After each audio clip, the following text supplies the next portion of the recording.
Selamat malam dan salam sejahtera bagi kita semua. Nama saya Pascalis Alfredo dari Prodi TRPL dengan NPM 2578326 dari kelas 1A. Di video ini saya akan menjelaskan pengertian-pengertian dari pengenalan perangkat lunak.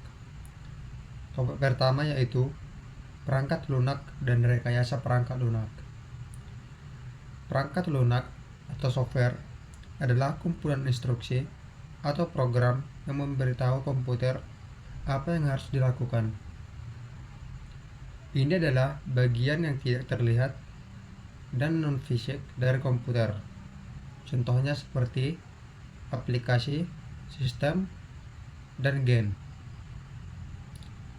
Rekayasa perangkat lunak atau software engineering adalah disiplin ilmu yang mempelajari cara merancang, membuat, menguji, dan memelihara perangkat lunak secara sistematis, efisien, dan berkualitas. Intinya, ini adalah cara membuat software yang baik dan terstruktur. Manfaatnya dalam kehidupan kita sehari-hari yaitu memastikan aplikasi yang kita gunakan sehari-hari stabil, tidak sering crash atau meledak, aman, melindungi data pribadi kita seperti password dan saldo bank, serta mudah digunakan yang memiliki tampilan atau interface yang jelas dan mudah dipelajari. Untuk contoh penerapannya yaitu saat Anda menggunakan aplikasi banking di ponsel, RPL memastikan bahwa perhitungan saldo selalu benar dan dapat transaksi Anda terlindungi dari peretasan. Untuk topik kedua yaitu proses rekayasa perangkat lunak, yang dimana proses rekayasa perangkat lunak ini adalah serangkaian langkah atau aktivitas yang terstruktur dan terorganisir yang harus dilakukan oleh tim pengembang untuk mengubah ide menjadi perangkat lunak yang berfungsi. Langkah-langkah ini meliputi perencanaan, analisis, perancangan, implementasi atau pembuatan kode, pengujian, serta pemeliharaan. Untuk manfaatnya dalam kehidupan kita sehari-hari, yang pertama itu proses ini memastikan bahwa proyek selesai tepat waktu, kebutuhan pengguna terpenuhi, atau aplikasi yang dibuat benar-benar menyelesaikan masalah kita. Lalu ada biaya pengembangan terkontrol. Contoh penerapannya yaitu sebuah perusahaan ingin membuat situs e-commerce. Mereka tidak langsung membuat kodenya, tapi mengikuti proses merencanakan fitur atau keranjang dan pembayaran, mendesain tampilan, menguji bug pembayaran, baru kemudian meluncurkannya. Untuk topik ketiga yaitu analisis dan desain sistem, di mana analisis sistem ini merupakan kegiatan memahami dan mendefinisikan apa yang dibutuhkan oleh pengguna atau user, yang dimana tujuannya adalah menjawab pertanyaan. Contohnya, apa yang harus dilakukan sistem ini? Desain sistem merupakan kegiatan merencanakan bagaimana sistem akan bekerja dan terlihat. Tujuannya adalah menjawab pertanyaan seperti bagaimana sistem ini melakukannya. Untuk manfaatnya dalam kehidupan kita sehari-hari yaitu mengurangi kesalahan. Desainer memastikan tombol dan fitur berada di tempat yang logis dan mudah ditemukan. Efisiensi. Sistem dirancang agar bekerja dengan cepat dan tidak membuang waktu penggunanya. Untuk contoh penerapannya yaitu analisis untuk aplikasi ojek online akan menemukan bahwa pengguna perlu melihat posisi driver. Desain akan merencanakan bagaimana tampilan peta, ikon driver, dan tombol order diletakkan di layar ponsel. Untuk topik keempat ada SDLC atau Software Development Life Cycle, merupakan kerangka kerja atau metodologi yang mendeskripsikan fase-fase dalam pengembangan perangkat lunak, mulai dari tahap awal ide hingga tahap pemeliharaan. Ini adalah konsep payung besar yang mencakup semua proses rekayasa perangkat lunak.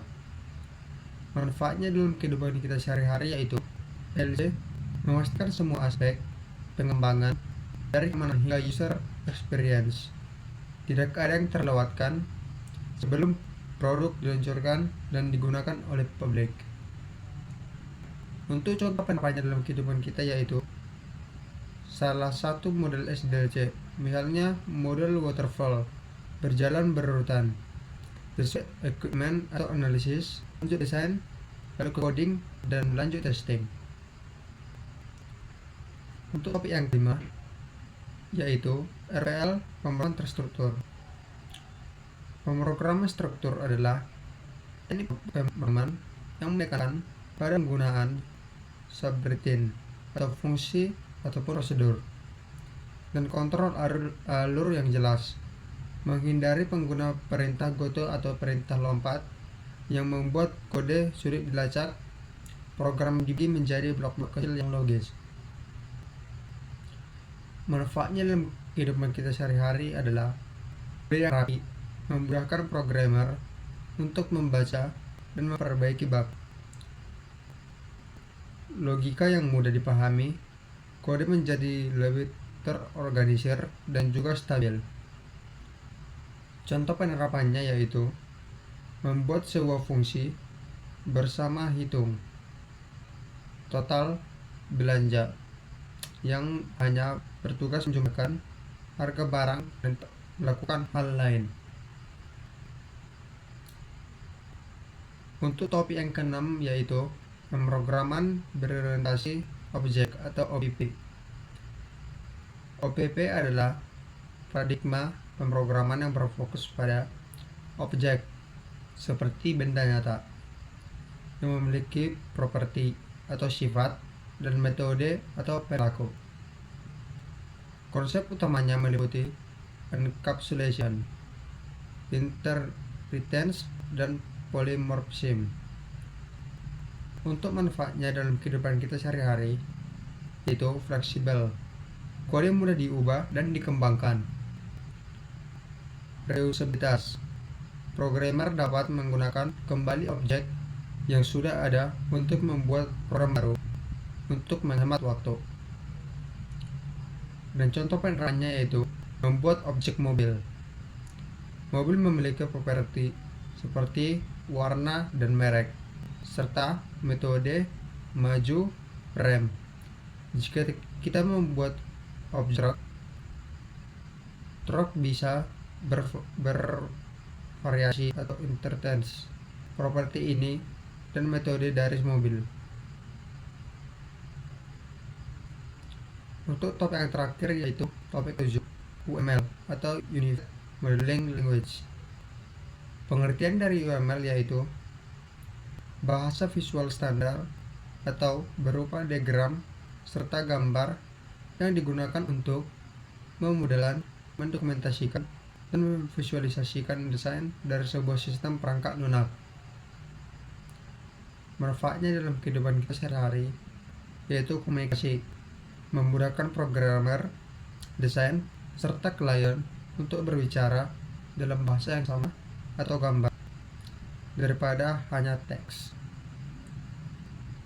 Lalu blueprint, bertindak seperti cetak biru atau denah. Sebelum sistem mulai dibuat, memastikan semua orang tahu apa yang akan dibangun.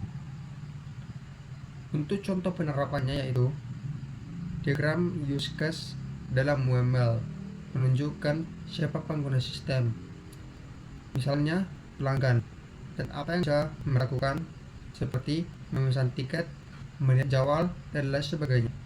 Ini adalah peta fitur dasar sebuah sistem. Demikian pengertian dari topik-topik semua tersebut. Jika ada salah kata, mohon dimaafkan. Terima kasih.